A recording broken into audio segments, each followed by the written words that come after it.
Hi guys, welcome to my channel. Today we will look as to how after pulling data in Python environment we can look at the summary of the data table in different ways. We will learn to look at the top 5 records, bottom 5 records, mean, median, mode of the measure columns, check the shape of the data set, look at the column names that are there, as well as see if there is any missing values in dataset. So let's get to it.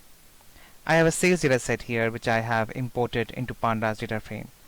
Now the first thing I need to look into the dataset is the top records so as to make sure that the columns and records are properly imported. For this we will use head method.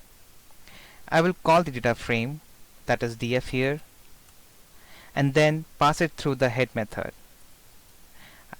It will start with the parentheses open and close, and I will run this cell. Now here I can see top 5 records of my data table here. Couple of things to note here. By default, head method will give top 5 records or rows as you may call. But if in case you want to look into more records from the top, you just need to pass the number of records you want to look at.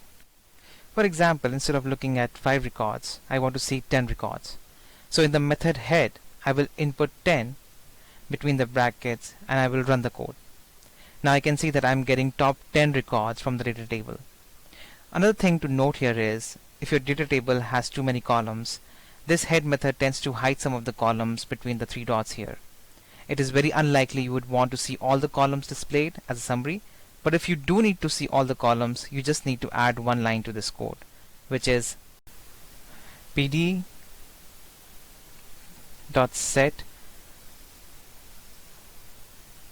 underscore option bracket open, then display dot max underscore columns, then the second argument will be none. After adding this line to the head method, I can see all the commands along with 10 rows of data in them. None here means that there is no specific selection of columns, so it will show all the columns in the data table. Head method gives us the top records, while to see the bottom records we will use the tail method. Just like head method gives us 5 records by default, the same holds true for tail method as well. If I want to see more number of records, I can put in the number of last rows I want to see.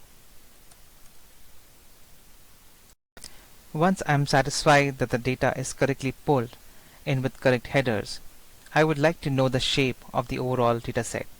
By shape, I mean the number of records and number of columns in that data table. For doing this, I will simply use the shape method. I will pass in the data frame to the shape, and this will help you understand the size of the data table you're going to work with. Here, the data table is small with only 2,823 records and 27 columns. Also, checking the shape of data before making changes to it comes in handy when you need to validate the data size at a later stage. Though this information we will also get when we use info method, which we will look next. The next is info method. This method gives a lot more information about the data set. I will pass the data frame through the info method. Now it gives the number of records, and it also gives the number of columns that we have in a data frame. It also lists out all the columns in the data frame, and for each column it tells the number of records which are non-null. On a flip side, we can get to know whether there is a missing value in that column or not. If I look at address line 2 here, I can see that the non-null values are 302. So on a flip side, it means that there are 2,521 records that does not have address line 2 in them.